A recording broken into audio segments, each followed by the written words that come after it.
Hello, everybody, and welcome to our Facebook Live. I'm going to grab my phone so I can monitor the messages, but it disappeared. Okay, there we go.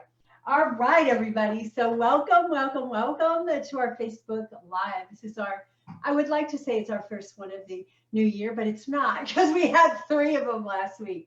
So we are going to be doing a lot more of this. We are going to be leading into this year with just almost weekly. I mean, I'm going to really focus on this time every week around 6 p.m. Central Time on Mondays. It may vary from day to day, from week to week or time, but we're really excited to bring you some amazing information and life-changing skills and strategies to help you become master of your own life, to help you make the dreams and the visions and the health that you desire to have a reality. So it's not just, oh. So one of the things we keep hearing over and over again at this time of year is, okay, I'm done. I'm going to kick the sugar habit. I ate too many Christmas cookies and too many Christmas candies, and I'm ready to do this for real this time. But if you don't have strategies in place and you don't know what else to do, you just are feeling deprived. You just really want that sweet taste, which is good if you can get rid of that desire, but you really still have that. And why make it harder on yourselves? So I'm here today with Angelica Martin, and Angelica is a health coach, and she's actually has a degree in nutrition and dietetics, and she works on our team as one of our, liaisons, our client care liaisons, from the standpoint of making sure that your experience as you go through programs is a delightful one. And she's also one of our nutritional endocrinology practitioner certification candidates. She's in the program and in line to become a certified nutritional endocrinology practitioner. So I'm excited to have her here. And actually, this was her idea, was to really focus this show this week on sugar alternatives, the good, the bad, and the ugly, actually. So just, if you want to just say hi and tell everybody a little bit about, why this topic is kind of passionate for you. Yeah, well, you gave me a good introduction there.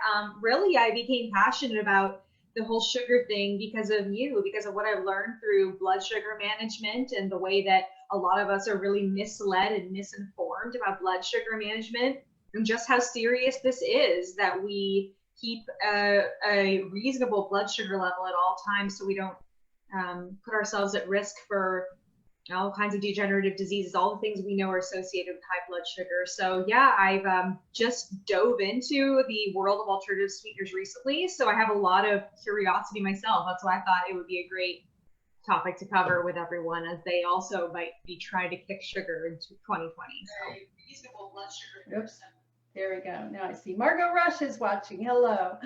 I like to see that. So yeah, that's a great segue. And we're here because some people think, well, it's not that important, right? As long as I'm not eating the white processed stuff, I'm okay. But in reality, a lot of people have blood sugar imbalances that lead to the belly fat. Who wouldn't like to get rid of a little bit of the extra belly fat around the middle? Brain fog, like, that foggy feeling, especially at 2 or 3 in the afternoon when you're going, who are you and why am I talking to you and what was this conversation about in the first place? I remember when I first experienced that. I don't know about you, but I was in my 20s and I was valedictorian of my high school class. I was in the top 5% of my college graduating class, and I landed a really good job, and I was working with clients, and I would literally have to just like stop and do all I could to hear what they were saying. It was as if there was this fog between me and them. And those, the words were coming out, but I wasn't really getting it. It was really scary. When I mentioned the word brain fog to friends and family members, were going, what are you talking about?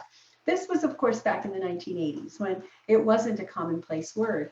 But now more and more people are experiencing, know exactly what you mean when you say brain fog. So the brain fog, and then, of course, that fatigue, especially that late afternoon when, you're feeling like, oh my gosh, I can't make it through the day. People say, oh, that normal time of day when you're going to crash? I'm like, what? Normal? It's not normal. It's common, but it's not normal. And it has to do with blood sugar swings up and down.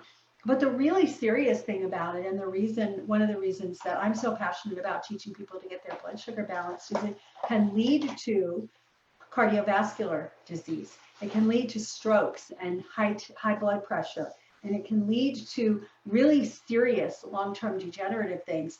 And it can come out of the blue. And I lost both of my parents that way. I think they had blood sugar imbalances that were not detected and were not under control. And they just had sudden heart attacks. And about 50% of men, and a little bit higher than that of women who have heart disease, their very first sign is dropping dead of a heart attack. So I know both that happened to both my parents, and it happened to an uncle. It happened to a lot of people I know. So we're here to talk to you about how do you switch? How do you make that switch? Because you may like the taste. We all like the taste of sweet.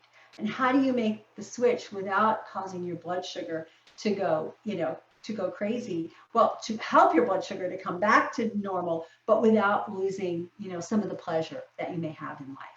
So we're going to each talk about some of our favorites. We're going to talk about the goods, the bads, and some of the substitutions that people make. A lot of people say, oh, let's just do agave. Let's just do maple syrup or honey.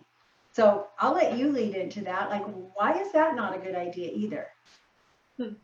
Right. So people think that the so-called natural added sweet sugars like the maple syrup, the honey, are therapeutic, and they do have therapeutic components in them. Raw honey can be great for people with allergies. Maple syrup has more minerals than a white refined sugar. But what really counts is how it impacts your blood sugar. Can your blood sugar stay under a safe threshold when you eat these added sugars?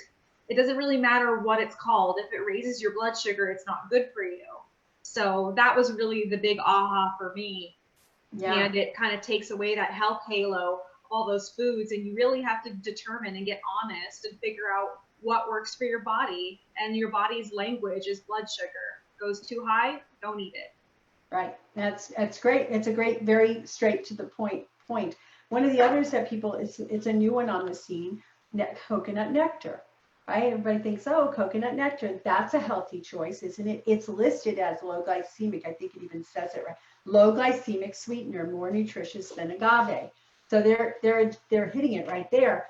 But the point is that it isn't low glycemic for everyone. And the myth is that there's a glycemic index that works for everybody. And in reality, that glycemic index is created from tens of thousands of people's numbers pooled together. And this is the best analogy I've ever heard for it. Imagine that you've just had someone donate a bunch of money to buy shoes for a soccer team for 8-year-olds. And somebody calculates and says, well, the average shoe size for 8-year-olds is 7.5. So you go out and you buy 100 pairs of size 7.5 shoes for these 8-year-olds. What are the chances that those shoes are going to fit all those kids? Slim to none, right? So you're going to have some that it's too big for, some that it's too small for. An average doesn't really mean what's true for you. And so what we teach people is how to test their own blood sugar and determine what works and what doesn't. And what I found for this baby, coconut nectar, is it's got 13 grams of sugar per 1 tablespoon at 55 calories, which means that it's 25% sugar, right? Why would that be good? Well, it's organic coconut sap nectar. Well, it's organic. For some people, this does not raise their sugar. But for others, it raises it dramatically. We had one person who was doing our program, and she said, well, I've heard this is good. I'm going to just make a cup of just, plain ginger tea or whatever, and add a teaspoon of this stuff. So she tested her blood sugar before, and it was like 82. And she tested this, and she started testing on a regular basis. And her blood sugar climbed to 165 on a low glycemic sweetener. So as far as I'm concerned, this is not okay unless you're willing to do the work and test it under a variety of circumstances to make sure it works for you. But it's still a lot of calories for no other nutritional value. 0 fat, 1% sodium, 13 grams of carbohydrate in the form of sugar. So it is pure sugar. There's no protein, there's no minerals, there's no nothing. It's just sugar, right? So that's one. You want to share one of yours that you've got in front of you? Do you want me to show a naughty one or a good one? Up to you. Let's play around. Okay. Well, I'll just talk about the things that I've been experimenting lately. So talking about coffee or tea is something you might add a very simple sweetener to. That's a very traditional way. A lot of people like to have their cup of tea or coffee. But so what really helped me to make a transition away from sugar is stevia liquid. And I know Dr. Reed loves working with these. I've got 2 brands here. So this one I got in Europe. It's called Green Sweet. So this is just plain. And then I got the Sweet Drops Vanilla Creme. So it has a vanilla flavor. And these have been just really helpful when you are weaning slowly and really getting yourself used to just a less super sweet taste. Just to add a drop or 2 into my cup of rooibos tea with coconut milk or whatever I'm having for the day, that's really helped. So I love that. And I find that in really moderate quantities, it doesn't make me feel high blood sugar. It doesn't seem to affect me in any adverse way. So yeah, and that's stevia that's basically been heated and concentrated. So there's stevia and there's stevia. Stevia is a good low glycemic sweetener. In its most pure form, it grows and it looks like mint. So we used to grow it in our backyard. It just little leaves, and you could put them in smoothies. You could just eat them. My kids would go out there and just eat it, and they've never really had any sugar per se, but their friends had. So I tell them, well, that's what sugar tastes like. It's sweet. And so when their friends would come over, they'd say, hey, you want to try? We have sugar plants growing in our yard, and they'd give them leaves of stevia. So that's in its purest form, and you can buy the plants and you can keep them in a pot and find out what the best growing conditions are for your area. But you can also get it as a dehydrated powder because not everybody can get the plant. And so they just basically dehydrate those green leaves, grind it up, and you have a green powder. And I actually thought I had some here, and it wasn't in my cabinet. Would you mind, Scott, going into that room and finding the little jar of stevia for me? It's a green stevia. But what a lot of folks would find is that, like anything else, we need to highly process and refine things, right? So then you'll find stevias that are white and it looks like sugar. It's been processed, it's been bleached, the active constituent has been extracted out as opposed to it being a whole plant. And there are some people who say, well, stevia, I've read that it can be this, it can be that. That's for the extracted active ingredients, right? If it's a bad reaction. Generally speaking, if you're eating the whole stevia, or, so the whole stevia, fresh plant. Second would be the green powdered stevia.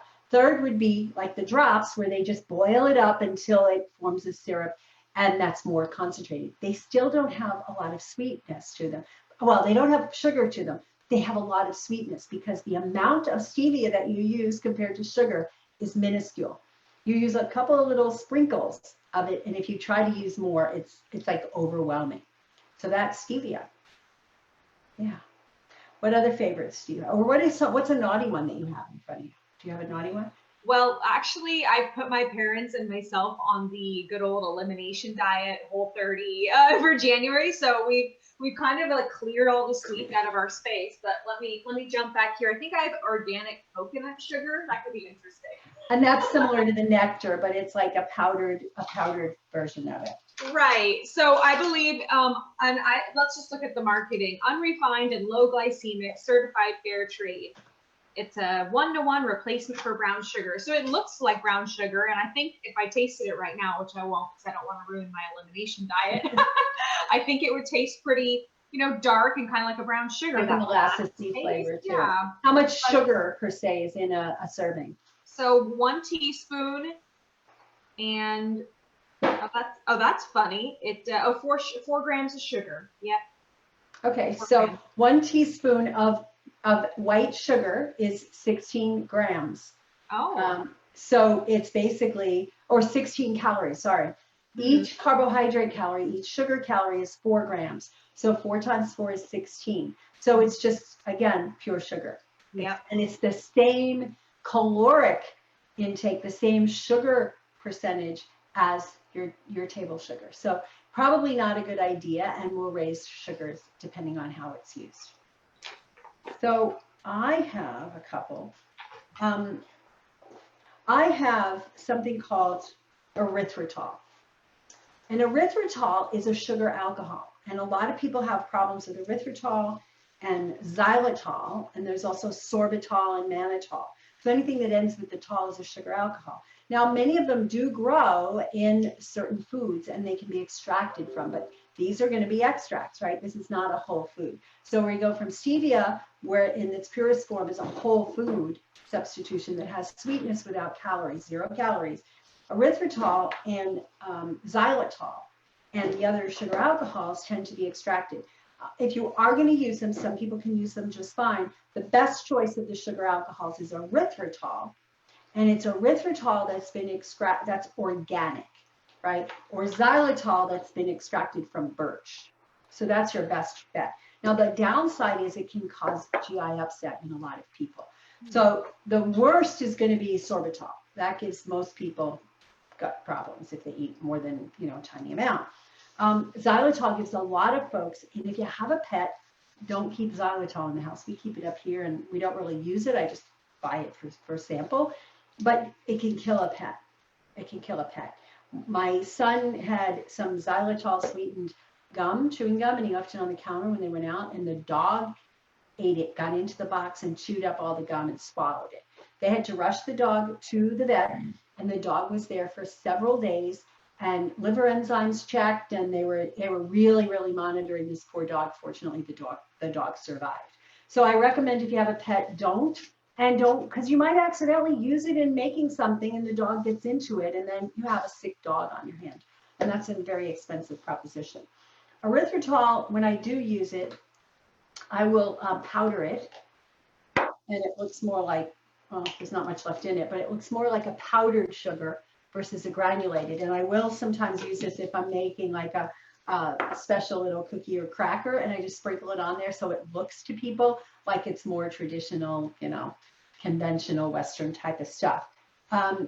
Erythritol, it can be purchased as organic erythritol. That's what this is. I don't remember the brand, but you can also get it as there's one called Zero, Z-E-R-O, which is all organic erythritol, but you can also get a non-organic, and if you do, it's usually going to be GMO from GMO corn. So if you are going to use erythritol, buy it yourself. Don't use products that have it in, because it's most likely, if it doesn't say organic erythritol, it's most likely going to be from GMO corn. So that's the sugar alcohols. I don't have mannitol or sorbitol here. Mannitol is often used in sweetening, like the low glycemic candies that you can buy, or sorbitol as well, the more conventional type stuff. Yeah. So what else on your end? What else do you have there? Okay, so yeah, I kind of built up a small little arsenal of low glycemic sweeteners, because I knew when we were doing this elimination diet, my parents would need alternatives, right? Right. You can't just cold turkey take away some of the sweetness; they'll be really unhappy with you. So, so I have the erythritol as well. Mine's granular, so I've been experimenting with that. And then the more expensive one is a monk fruit, and this is a monk fruit extract. So I believe that they're called monk fruit extract. I don't know if that's an interchangeable term, but this one is like a powder. It's like a wow, when you open it up, you inhale it. It's like a yellow ivory colored powder. And I really enjoy this one. I just used it a couple times because it's very sweet. It's very concentrated. Very. And it doesn't have a lot of the same aftertastes as the stevia does, which can be kind of bitter, kind of licoricey. Yeah. Depends on the palate. So I've been kind of having fun with this, but it's just very strong. What are your thoughts on this, Dr. Eden Ray? I love it. I have all kinds of it. Okay, so I have this one, which is pure monk's fruit powder, and it's going to be less concentrated, so you need a little more than the extract. So this is the pure powder, and it has a real earthy kind of, feel, and it's much darker. You said yours is more of an ivory, but this is more, it's more of a brown. It looks like brown sugar. And if you taste it, it's sweet, but not quite as sweet. And it has a little earthy flavor because it's whole. The extract is done kind of like, when you drink tea, and you put the tea bag in water, you extract out the flavor, but you don't actually eat the leaves. That's what they do for the extract. This is, and they'll usually say the percentage on them. So, and the other name for it is Lohan. So does it say percentage of mongrosides, which is the active ingredient? What does it say? 25%. Okay, so yours is a lower percentage, right? Yours is not a high extract, so it's closer to this. This one, I think is like an 80% or 70%, so it's a higher. Now I have it all over my counter. Darn it. So it's a little lighter, and it's much stronger. So if I taste it, whoa, you don't need much of this, right? If you're going to sweeten a cup of coffee or tea, you're basically doing this little thing like that, getting a few sprinkles of it on you. There's a company called LaCanta that has been selling what they call a monk fruit sweetener, but it's really mostly erythritol. And then you can use like 1-to-1 with as you would sugar, but it's mostly erythritol. It's probably like 80% erythritol, 20% monk fruit. But they recently came out with this one, which is pure monk fruit extract. And this one is 0 calories, 0 glycemic, 0 calories, 0 sugar, you know, the whole bit. And it's mongrosides. The higher the percentage of mongrosides, the higher the sweetener. And it doesn't say, I'm trying to find it. No, it doesn't say but it does say it's 150 times as sweet as sugar. So again, and it seems expensive, like $25 for this little container, but you're using so little that a little bit goes a very, very, very long way. All right. What else do you have there? What else? Okay, yeah, I wanted to talk about smoothies and protein powder real quick. So you know that I used to be an addict to fruit smoothies. You've seen it. And so when we undertook this elimination diet, I really decided to just lower the overall amount of sugars I'm consuming in my diet. Fructose is included. So that means I'm trying to decrease the fruit, but still I want to have that kind of creamy, sweet flavor in my smoothie. So the Sun Warrior proteins, they're good products, and you love them too because they have like vanilla flavorings, they've got chocolate flavorings, they usually balance it really well with different kinds of plant-based proteins, coconut. So it's a really great product. I do find personally, just for me, that it's very sweet in the stevia.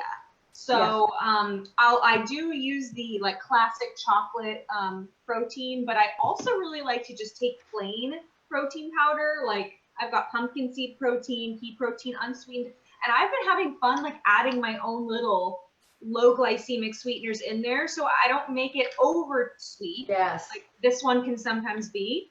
So that's been kind of fun. Is mixing and matching.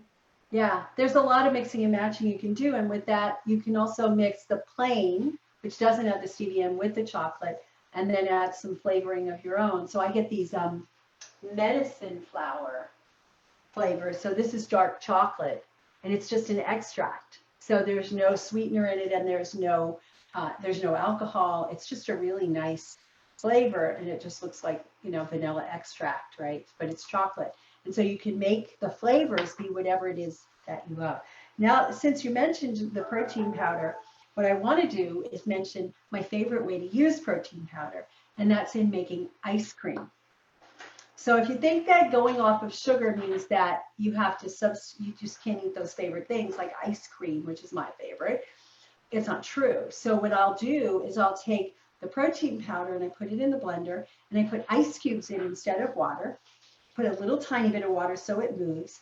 And then I actually freeze zucchini. I bought a bunch of zucchinis and freeze them into little rounds, put them in the blender with that.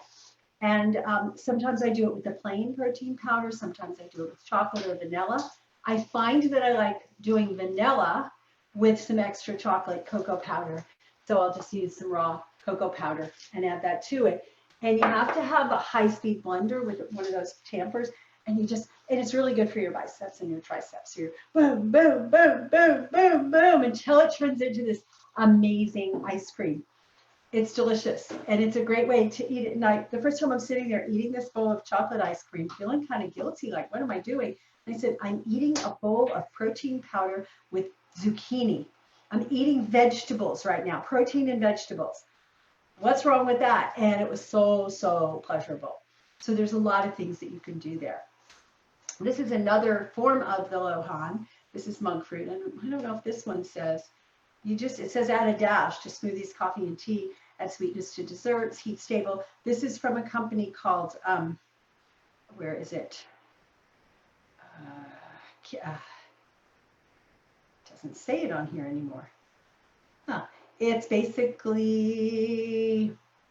organic monk fruit. That's all that's in it. Phikind, Phikind. And they make chocolates. They make really good chocolates. They're actually addictively good chocolates.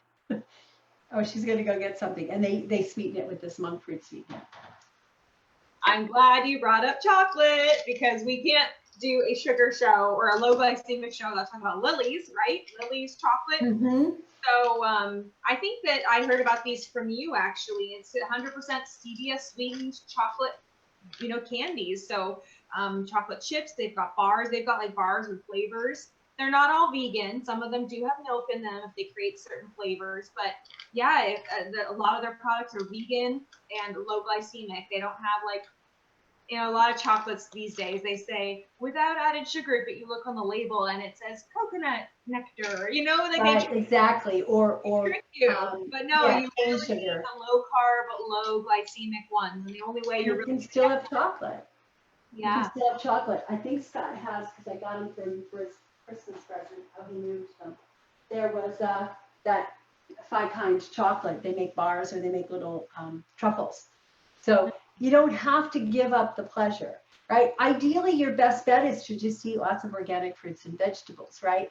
But the truth of the matter is we've grown up on this stuff. We've associated celebrations and family gatherings and just pleasure with the food, and we might as well be able to get the pleasure from food without the pain. For the stevia, which Angelica talked about at the beginning, I have a bunch of different flavors. My favorite happens to be the hazelnut, but they also have chocolate. But the hazelnut is amazing. So when I'm making the ice cream, I'll just put a few drops of that hazelnut stevia in there. Oh my gosh, it's so, so, so delicious. Oh, I've got to find that one. Yeah. Where can we find all those flavors for sweet drops? You can find them on Amazon, actually. I've gotten them at Whole Foods. I've gotten them at various markets in town because there's a lot of them. But the truth of the matter is a lot of it's just on Amazon. Okay. We've gotten chocolate, vanilla. I don't like the raspberry all that much. They have cola flavored. That's not one of my things. The hazelnut. English coffee. The coffee, not for me. I've never liked the taste of coffee, but for those of you who like coffee, it's great to be able to get that, right? They have a pumpkin pie spice one. So there's a lot of options that you have for sweetening things and flavoring things. There are two other sweeteners that I wanted to show. One, somebody gave me this. I was skeptical because it's white, just like sugar. And if you look at it, it looks just like sugar. Kind of scares me when things look just like sugar. It doesn't smell just like sugar. And I think it's chicory root with calcium, vitamin C, and flavors from the peel of the orange. So it's pretty pure. I'm not sure what the process is to make it look white like that. But I mean, it claims to be good. And I've used it. I've tried it. 0 grams of protein, 0 grams of sugar. It has, 0 of everything pretty much except fiber. 96 grams of fiber. Yeah, it's a lot of fiber, right? So all the fiber, all the carbohydrate is from fiber. There's 1 gram from not. So it has a sweetness to it. Chicory does. You do have to be careful if you have some gut dysbiosis. Some people are sensitive to it, but this is another option. And I think it's like you use almost the same amount. Just like sugar contains no soy, yeast, animal derivatives, MSG, glutamic acid, it doesn't contain any of that, dairy-free, not fermentable, and will not promote tooth decay. So not fermentable means it's probably not going to give you some gut problems. In using just like sugar, the recipe uses the same amount as called for. So if it calls for 1/2 cup of sugar, you can use 1/2 cup of this. I haven't played with it a lot. I've just played with it by sprinkling it in things. But if you taste it, it's kind of crystalline, kind of like table sugar. You can see that. I don't know if you can see it with the angle, but if I taste it, to me, it's kind of scary to eat it because I haven't eaten sugar in so long. It's like, yeah, I don't think so. It's too close. But there you have it. Oh, one more is lucuma. Lucuma is from the root of a tree, a bush, a plant, like it's a tree that grows in South America. And it has a naturally sweet flavor to it. It also is a little bit starchy. So you, again, test your blood sugar with it. It's not a zero glycemic like the stevia or the Lohan. It looks kind of like brown sugar. And it's not overly sweet, but has a nice, pleasant taste. I've used it in a variety of things. I've used it actually to make tamales. Thanks to Karen Osborne, who gave me that idea. So anyway, that's lucuma. And again, anytime you're using these, test your blood sugar and just make sure that it doesn't spike it. And that's it. Let's see if we have questions. Let's see. Allison Grimson, Scott, Marcy, Margot. Let's see. Mary, for monk's fruit percentages, is a higher percentage sweeter. Yeah, the higher the percentage, the sweeter it is. And Fran, oh, there's one other form of monk fruit that, again, scares me a little because it's kind of almost white. Maybe this is what yours looks like. This is a very high percentage. I think this is 95% mongrosides. But it's just pure Lohan. I don't know if it's organic. But this one is definitely organic. The Lakanto pure monk fruit and the Five Kind pure monk fruit. And they seem like, oh my God, they're so expensive, but you're not going to use very much. It's just a sprinkle. Like with this one, it's a tiny, tiny sprinkle. And I don't know if you can see it. Can you see it? It's hard to see. That's way too strong, even that tiny amount. I don't use it very much. Caution with using the monk fruit. Mine calls for 1/32 of a teaspoon. Yeah, 1/32 of a teaspoon. Who has that measurement in their house? Lynn's joined us, Fran. Besides stevia, so I like using licorice root as a tea. That's me. Who's me? Who's writing as me? I know that Lynn DeBoer Johnson likes I like it. Licorice root tea as a sweetener. Like I've used just powdered licorice root. You be careful if you have hypertension. It can raise your blood pressure. But if you have low blood pressure, it's really good for that. But yeah, it has a nice sweetness to it, a natural sweetness. But you have to like that. Martine, Mahela, and lucuma. I just talked about that. You must have put that in before that. Lynn, that was Lynn. Besides stevia, I like to use licorice. So Lynn put it in as herself. She must have been in as me before. All right. Anybody have questions or comments? What do you think? Ready to kick that sugar habit to the curb? And test your blood sugar. We'll be sharing more and more about how to test your blood sugar as the months go on. And, you know, we're going to have a whole new series of free resources that I'm putting together to help you with that piece of it. If you want to really get an idea of the foods that help to lower your blood sugar by increasing the sensitivity of your cells to insulin, I'll put a link in there. We have a free download. It's called the Busting Belly Fat Checklist or something like that. I don't remember the exact link, but I'll put it into the chat when we're done. Any other questions or comments? Do you have anything else more you want to add? Oh, yeah. Mary says this was very helpful. Thank you.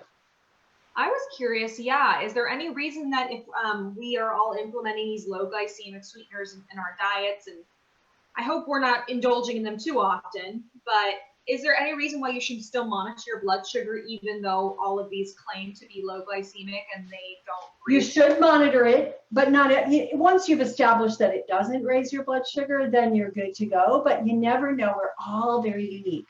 We're all different. For some, even just that taste of sugar can stimulate the rise in the blood sugar, right? And the creation of insulin. So just test it yourself. And then once you've determined which ones work for you and which ones don't, and maybe the coconut syrup works for you on an occasional basis. But what I would say is if they're the glycemic type, the ones that actually have sugar in them, I would test them on a regular basis, not just once, because there's so many other factors that go into how your body responds. And it could be related to your stress levels, your sleep levels, how fit you are, all that stuff. So I would still monitor those. Once you've established that stevia or monk fruit don't do anything to you, then I would just say you can use them freely. But I wouldn't, like you said, overdo it because it's still habituating your tongue to the taste of sweet. And for some people are super sensitive to that. Having that taste of the sweet from the stevia leads them to want other sweets, the forbidden fruit sweets. So, yeah. All right, guys, let me see if there's any more questions. Put in hearts and loves for us. Yes, you can have the list. I will put a link to the list. Absolutely. Lynn says, I'm challenging myself for 30 days, starting today, to clean things up, including sweeteners. That's great. Mm-hmm. Yes, absolutely. We'll get you the list as soon as I'll look it up and I'll put it into the chat when we're done. All right. Thank you so much for being here with us, Angelica. I appreciate it. It was fun. It's a great idea to do. And thanks everybody for being here. I'm going to say goodbye. Bye, everyone.